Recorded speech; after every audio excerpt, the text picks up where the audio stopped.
RPD news की team पहुंची ग्राम पंचायत पुगल, पंचायत समिति पुगल। नवनिर्वाचित सरपंच सिद्धार्थ सिंह बाटी ने आरपीडी न्यूज की टीम को बताया कि सबसे पहले मैं अपने पंचायतवासियों का धन्यवाद देना चाहता हूं, जिन्होंने एकजुट होकर मुझे विजयी बनाया। अब यह मेरा कर्तव्य बनता है कि मैं जनता की सेवा करूं। साथ ही बाटी जी ने बताया कि पंचायत में किसी प्रकार का विकास कार्य जो आज तक किसी कारणवश अधूरा था, उसे मैं सबसे पहले पूरा करना चाहूँगा।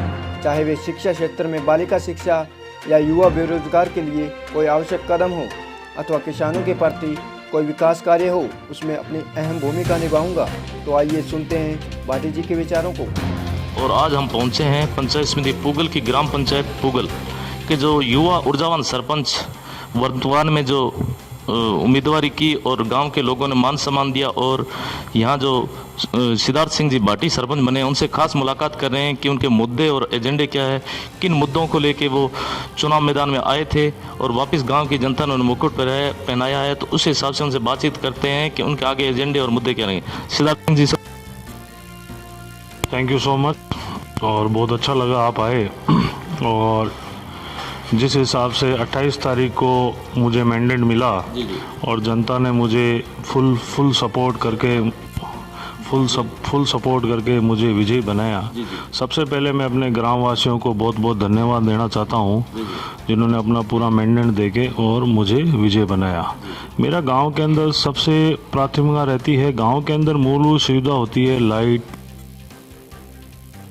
और छोटी मोटी समस्याएं हैं, जिनके इंदिरा आवास नहीं है, जिन्होंने अपना मतलब अपने ये नरेगा वाला काम, रोडों का काम, कुंडों को ढानियों तक रोड पहुंचवानी।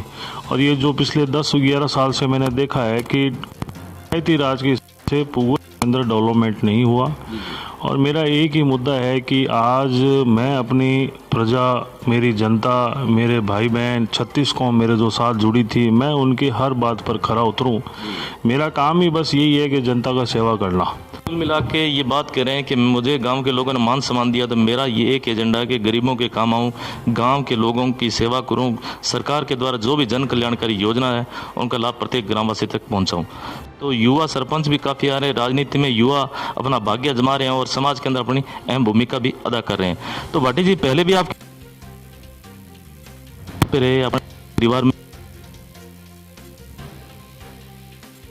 रणजीत सिंह जी साहब पिछले 25 से 30 साल तक सरपंच रहे, और मेरे चाचा जी 5 साल तक सरपंच रहे। और 15 साल के बाद जब ये सामान्य सीट आई, तो मैंने अपने सभी ग्रामवासियों से आशीर्वाद लेके 36 कौम इकट्ठा करके उनके आशीर्वाद से मैंने ये चुनाव लड़ा। और मेरा ये पहला ही चुनाव है जिसके अंदर मैं सरपंच की उम्मीदवारी करी और जनता ने मुझे मैंडेट दिया और मुझे जिताया। कुल मिला के ये बात मान सकते हैं कि पुराने इनके पिताजी है, दादाजी है, पूर्व में सरपंच रहे हैं, तो राजनीति विरासत में मिली है। ऐसे काम भी पंचायत के जो काम है उनका भी अनुभव रखते हैं, विशेष तौर से अपने पुगल की क्योंकि ये पंचायत समिति नवगठित पंचायत समिति है और बड़ी पंचायत है, लगभग 4-5 हज़ार के समथिंग वोटर्स है। पिछली गवर्नमेंट ने हॉस्पिटल का हमें बजट दिया और पिछली गवर्नमेंट ने पूरा CSC तैयार हुई। अब पिछले 3-4 महीनों में ये कंप्लीट हो जाएगा, उसके बाद यहाँ डॉक्टर नर्सेस सब बैठने लग जाएंगे। मेरी ये प्राथमिकता रहेगी, रात बेरात किसी को कोई दिक्कत आए, कोई चीज़ आए, तो वो डॉक्टर रहे, डॉक्टर रहने के साथ साथ उन जो भी मरीज आए तो उनको अच्छे से देखभाल करें। और मैं भी हॉस्पिटल के प्रति जो भी मेरा तात्पर्य जो भी मेरी मदद होगी मैं पूरी करूंगा। और गवर्नमेंट का जो भी फ़ायदा मिले, सरकार के अंदर जितना भी फ़ायदा मिले और जितना भी मुझे काम कराना पड़े, मैं हॉस्पिटल के प्रति भी जागरूकता रहूँगा और काम करवाऊँगा।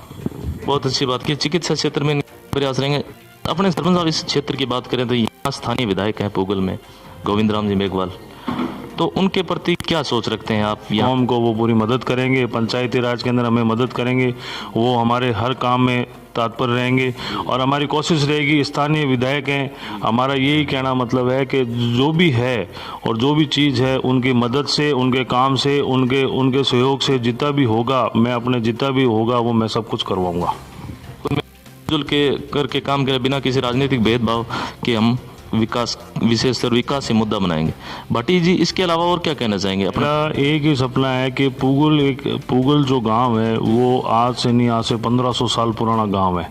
ये एक ऐतिहासिक गांव है और मेरी एक ही तमन्ना है कि मेरा पंचायत समिति जो बनी है और पंचायती राज जो एक्ट, पंचायती राज के जितने भी काम है, मैं अपनी पंचायत समिति, पंचायत के अंदर जो भी कार्य होगा उस पंचायत को अच्छी तरह से बढ़िया पंचायत भवन बनेगा, सब कुछ एकदम सिस्टमेटिक से काम चलेगा। और मैं ये चाहता हूँ कि मेरी जनता की जो पुगल की है जनता, उसकी आवाज़ ठेठ तक पहुँचे कि कैसा काम कराया, कैसी चीज़ है। मैं ये चाहता हूँ कि पंचायत के जितने भी सुविधाएं हैं, जितने भी लाभ हैं, जितनी भी वो चीज़ है, वो मेरी प्रजा को, मेरी जनता को, मेरी 36 कौम को मिलना चाहिए। तो अच्छी बात है, सरकार के द्वारा जो भी जन कल्याणकारी योजना उनका लाभ प्रत्येक ग्रामवासी तक पहुंचे।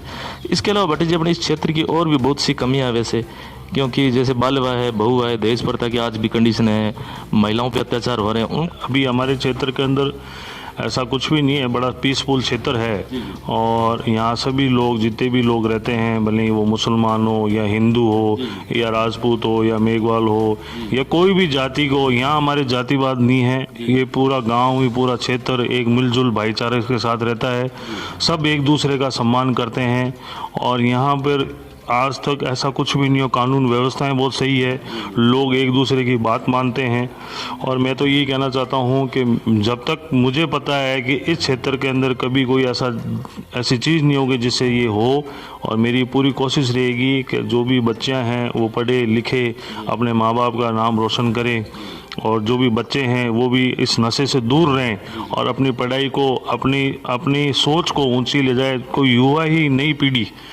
पीढ़ी जितनी सोच अच्छी रहेगी तो वो ही डेवलपमेंट की तरफ जाएगी।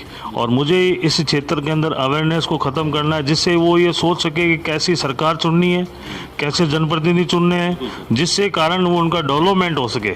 और मैं ये चाहूँगा कि मेरे बच्चों को, मेरे भाइयों को, मेरे बहनों को, बुजुर्गों को एक ही निवेदन करना चाहता हूँ, शिक्षा के प्रति बड़ा जागरूक रहें, जिसके अंदर आपका विकास हो सके। ये एक तरह संदेश दे रहे हैं कि सभी जो युवा है वो नशे से दूर रहें, सभी 36 कौम के जो साथी हैं सभी एक दूसरे का सहयोग करें, मिलजुल के चलें। विशेष तौर से सरपंच साहब, हम बात करते हैं पंचायती राज का, जैसे अक्सर नाम अपना आता है तो साथ में करप्शन एक नाम जुड़ा हुआ था, भ्रष्टाचार बहुत बड़े शब्दों में, तो उनको लेके क्या टिप्पणी करना चाहेंगे? भाई, सबसे आपने अच्छा क्वेश्चन पूछा। भ्रष्टाचार और काम, ये दोनों अलग अलग पैरेलल हैं। भ्रष्टाचार जब होता है जब वहाँ का प्रतिनिधि आंखों में आंख बंद के सो रहा होता है, और भ्रष्टाचार जब होगा जब आप खुद आप कहीं भी कोई भी सरपंच अपना इंटरवेंट नहीं करेगा। भ्रष्टाचार रोकने के लिए, काम रोकने के लिए भ्रष्टाचार और काम बड़े अलग अलग हैं। जो आदमी काम करेगा, जो अपने सिस्टमेटिक से चलेगा, जो अपने तरीके से सरकार की योजनाओं को पहुंचवाएगा जनता के पास, तो वहाँ कोई भ्रष्टाचार नहीं होगा। दूसरा सबसे बड़ी बात, अगर आप कोई काम देखोगे नहीं, जो काम चेक नहीं करोगे, आप अपना सोते रहोगे तो पीछे से तो लंका लुट जाएगी। मेरा एक ही कहना मतलब है, भ्रष्टाचार कोई पंचायती राज के अंदर नहीं होता है। भ्रष्टाचार जब भी होता है जब वहाँ का सरपंच और वहाँ के जनप्रतिनिधि आराम से सो रहे हों, उनको कोई लेना देना नहीं हो। मेरी पूरी कोशिश रहेगी, जनता का जो भी काम है वो पहुंचवाऊंगा। जो भी काम है, लोगों को वहाँ रोजगार मिलेगा, नरेगा को उनको फ़ायदा मिलेगा, जो भी कल्याणकारी योजना होगी वो पंचायत राज से जितना हो सके सबको मैं पहुंचवाऊंगा। भाटी जी, अपने क्षेत्र की बात करें तो यहाँ क्या है कि ज़्यादा किसान लोग भी, किसान वर्ग ज़्यादा है। 95% लगभग 90% खेती पे डिपेंड है। आसपास के अपना एरिया मरुस्थली बेल्ट पड़ता है, तो उनको लेके क्या कहेंगे? किसानों के लिए ऐसी क्या योजना लेके आएंगे? क्वेश्चन पूछा ये भी किसानों का। हमारे 95 नहीं 100% ही ये एरिया इरिगेशन पर डिपेंड है और इंदिरा गांधी नहर पर डिपेंड है।